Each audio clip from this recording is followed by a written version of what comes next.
and you're not like an evolutionary biologist or a neuroscientist or anything, but like, let's just play this game. Okay. Yeah. We're these like bipedal mammals walking around with this like very big brain doing all this weird stuff with technology or whatever. We're very social. We've got this weird life. Yeah. And then there are these plants, right? Mushrooms or I don't know, DMT or the cactus or whatever that we consume because, well, it has some interesting kind of like spiritual healing effect on us to be, that alone could be unpacked at length.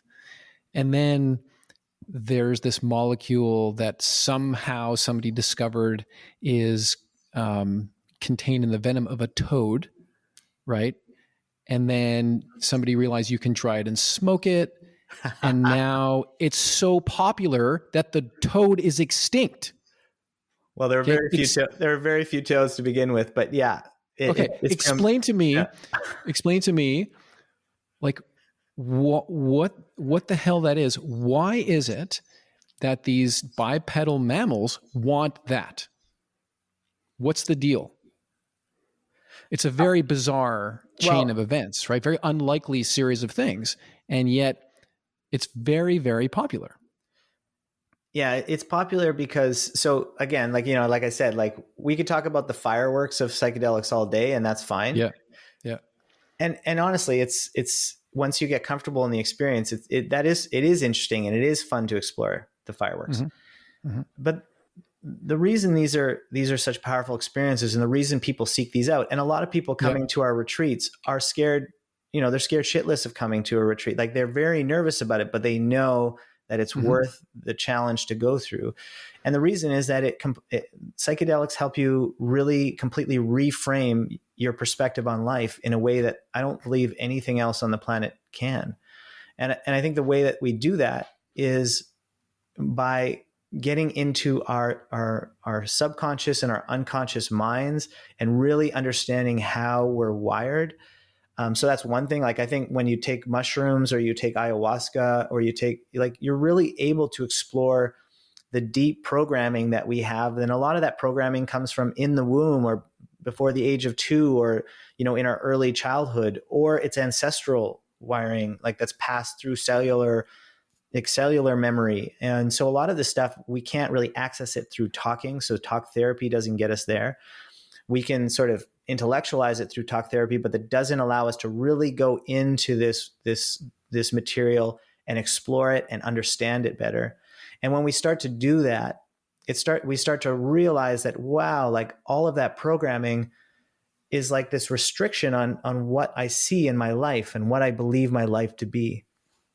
And when we're able to start recognizing those restrictions and relaxing those, it just changes how life feels.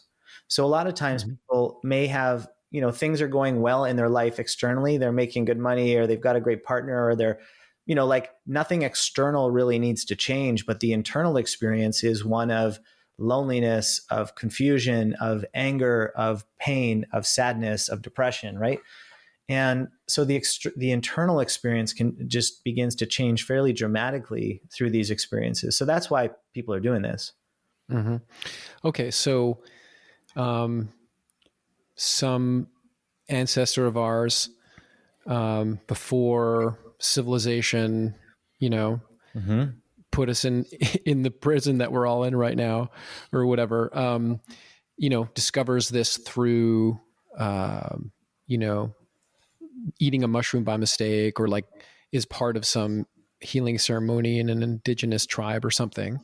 And the experience is, like insight into nature and how we're programmed or how we collectively, the patterns we collectively interface in. And that kind of creative insight unlocks certain potential and we just feel more well. That's the general story? Yeah, there's lots of ways to frame that, but yeah, I think that's the general story. Like one aspect of this, what you just spoke to too, is like understanding the nature of life. Like one of the things that our senses do, our sensory experience and our egoic experience does, is give us this impression that we're this independent thing, and that we're independent from all other life, other humans, the natural world, animals, all of these aspects. And it creates this level of separation. These experiences show us that that separation is an illusion. And, you know, there's a function of having an ego and being able to move through the world and do this kind of thing. But it also comes at a great cost to our well-being and our sense of connectedness. And when we look at all the symptoms of mental illness and all the symptoms of a lot of the activities that humans have undergone to kind of create a lot of the, you know, global warming and all these kind of issues that we face, it comes from that disconnectedness. It comes from that sense that we are not all in this part of the same life. So I think these psychedelic experiences can help reconnect us in a way. And we see all the research coming out for all like depression and anxiety and all these different symptoms. But to me, those are surface levels. Everything kind of comes back to feeling connected to oneself and connected to those around you and to the natural world, feeling a sense of connection. And that's what these experiences, I think, offer. Hey, thanks for checking out that clip of the Mindspace podcast. You can get the full episode here on YouTube or check it out on your favorite podcast platform. Thanks, and be well.